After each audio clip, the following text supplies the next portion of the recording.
обсудить тему иноагентства, которое сейчас очень в тренде в Абхазии. Вот налево-направо людей называют иноагентами. На каналах России, да? Да, да, на федеральных каналах им посвящается много репортажей, как будто вот для России это очень-очень важно, что какие-то журналисты, которые, ну так, по масштабу местного уровня, они там их столько знают, и про них такие сюжеты делаются, чуть ли что не Госдеп за ними стоит, и во всем репортаже там упоминается, что вот особенно Аржба, что за ней Госдеп стоит, что там, не знаю, ее финансировал USAID и все такое.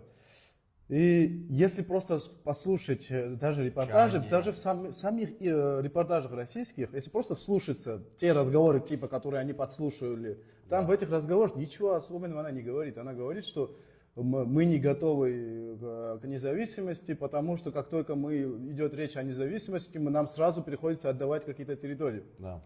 Она в этом моменте имеет в виду Россию. Передачу Пицунской госдачи и так далее. Она просто защищает интересы своей родины и больше ничего. Я вообще не понял, за что ее иноагентом назвали.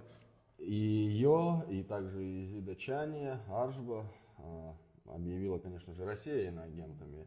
Я думаю, они все на самом деле правильно говорят.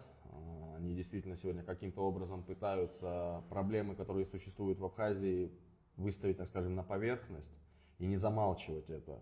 И они уже открыто признают, что да, Абхазию просто дербанят и по частям отдают России. Россия, в свою очередь, взамен что делает? Объявляет их иноагентами. Ну, стратегия России какой? Оболванивание населения.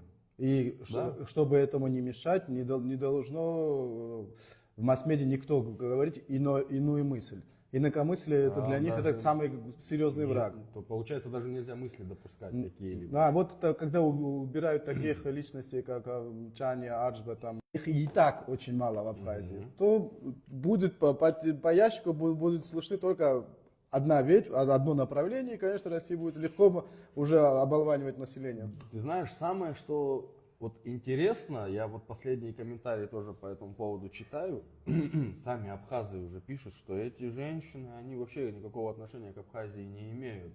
То есть они для них уже стали каким-то, не знаю, запретным плодом, что ли, так сказать. Что значит не имеют? Почему не имеют? Ну, почему их вообще прогрузинскими считают? Я ничего от них про грузинского не слышал, вообще ни слова. Нет, я, кстати, об этом тоже ни разу не слышал. Единственное, что они говорят открыто о проблемах в Абхазии. Но людям это образ врага, образ врага. Эта правда для них сегодня никому не нужна, так получается.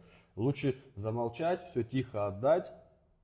И остаться, так скажем, без ничего. Методичка одна и та же. В России всех несогласных объявляли иноагентами типа прозападными.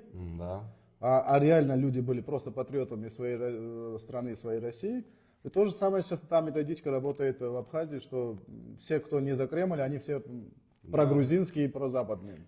Я был бы только рад, если бы они были бы прогрузинские, но это, к сожалению, не так. Я посмотрел недавно одно видео, по-моему, Изи даже его и записала, где она говорит, что Абхазия, это не Россия. И у Аржбы то же самое. Да. Еще я видел в репортаже, в российском репортаже, как она типа дает интервью грузинским СМИ. А ты знаешь, какое видео они там показали? Я видел это видео, но, по-моему, это фейк был, нет? Это не фейк. Этому видео 5 лет. Это во время ковида было снято. Про ковид идет там речь, а его так преподнесли, как будто она вчера разговаривала с телекомпанией Рустави-2. Походу, сегодня, знаешь, все делается на подавление, чтобы закрыть рот этим женщинам, которые и вообще всем, кто сегодня пытается о какой-то проблеме выражаться. Все делается на подавление. Они становятся иноагентами, они становятся нежелательными. А я вообще поражен храбростью этих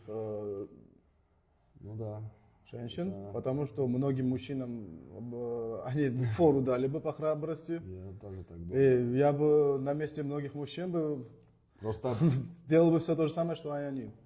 Просто как это дальше все будет развиваться и как на них будут реагировать, потому что главное, чтобы не забылось, понимаете, что если из них сделают козла отпущения, это в народе должны знать правду.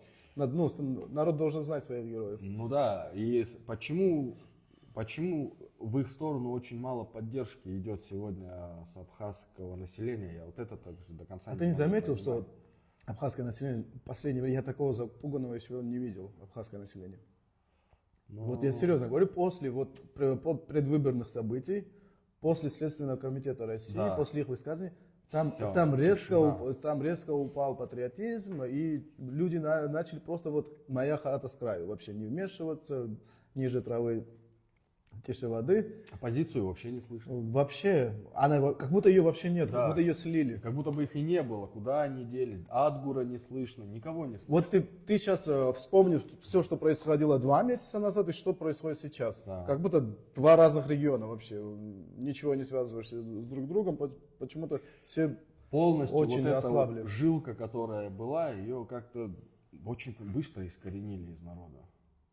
Просто вот действительно сейчас вот смотрю на все происходящее, вот как будто бы и нет никого. Вот осталось только Аржба и Изида. Все. И они там что-то пытаются как-то там вот эти проблемы. А, нет, почему? Там еще есть, например, Ошибки. Левана Михава и Кана Кварти, Да. которые у меня, если честно, очень такое двоякое отношение. Но факт остается фактом, что их лишили российского гражданства. Да, они тоже выступали А Тайфуну Арзману запретили въезд на 50 лет. в Россию. Да, да. Так что он всем своим знакомым сказал, что через 50 лет приеду. В общем, идет тотальное подавление людей, которые сегодня в Абхазии еще что-то могут сказать, какое-то свое мнение испытывают, вот их конкретно сегодня давят. Я думаю, смотри, как произойдет. Сейчас придет все к тому, что их уберут. Ну, их обязательно уберут. Да, их Потому что по-любому народ уберут. не стоит сейчас за ними. Да, их уберут, это все замолчится.